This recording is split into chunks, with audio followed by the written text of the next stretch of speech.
আসসালামু আলাইকুম, সবাই কেমন আছেন? এই মাত্রই রান্না শেষ করলাম। শেষ করে আমি ভাবতেছি যে চুলাটা দেখে এই চুলাটা বানাইছি, যে এখন তো গরমের সময়, গরমের সময় বাইরেও রান্না যাবে, আবার শীতের সময় তোমার রোদ্রে বসে বসে রান্না যাবে, যেখানে সেখানে নিয়ে এই চুলাটা রান্না করা যাবে। তো এখন আবার এই যে খাসির মাংস খাইছে, এখন এগুলো রান্না করা লাগবে। তো ভাবতেছি যাই রান্নাটা করি, চুলার যাই জলটাছে। আমি এখানে গোস্তটা ভালো করে ধুয়ে নিছি।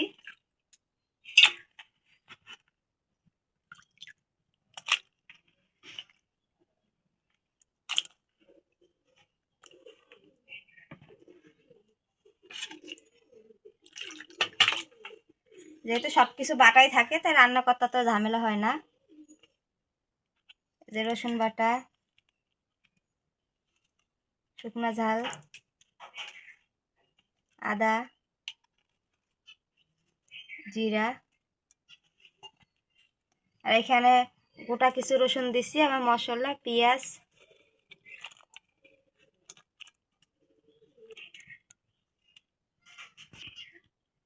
হলুদের গুঁড়ো দিয়ে দিলাম,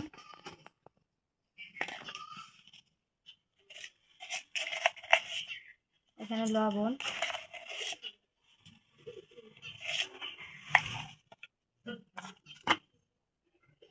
তেল দিয়ে দিলাম। আমি যেটা মাখায় নিব, যেহেতু খাসির মাংস, গরুর মাংস কিংবা দেশি মুরগি এগুলো আগের থেকে মাখায় রান্না করলে ভালো হয়। আর ব্রয়লারের মাংস মনে করেন যে পেঁয়াজ মশলা টশলা কষায় তারপরে ওইটা রান্না, ওইটা আবার ভালো হয়। চুলার জাল জ্বলে গেছে,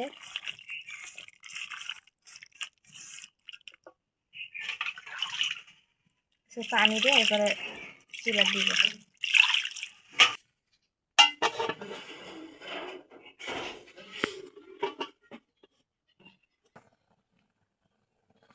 দেখি কি অবস্থা, দেন কতটুকু পানি দিয়েছে আর কতগুলো পানি বাড়াইছে।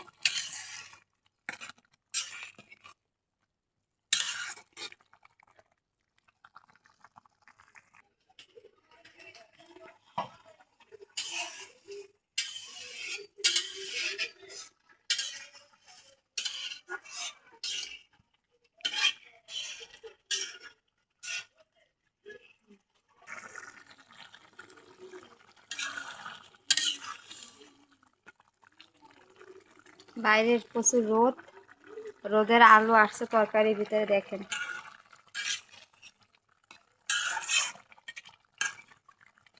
এই মাত্রই আমি দুপুরে রান্না শেষ করছি, এখন আবার এই যে মাংস নিয়ে আসলো, মাংস রান্না করতেছি।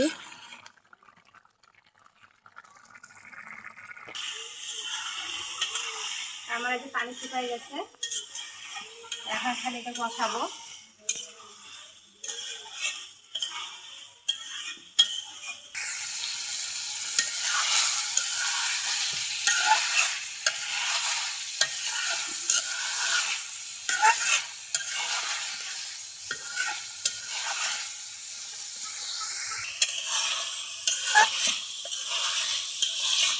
আমি এটা আর একটু কষাই নেবো, আমি কিন্তু অনেকক্ষণ ধরে কষাইছি, এটা আর একটু কষাই। আমার এটা কষানো হয়েছে, আমি অল্প একটু ঝোলের পানি দিব।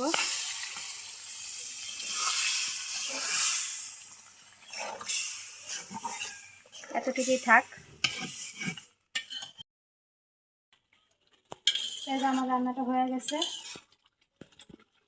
আমি এখন নামাবো।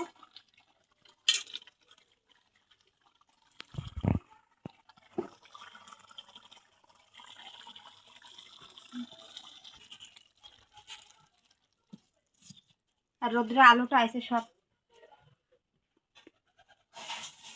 এই যে আমার রান্না হয়ে গেল, খাসির মাংস ভোনা।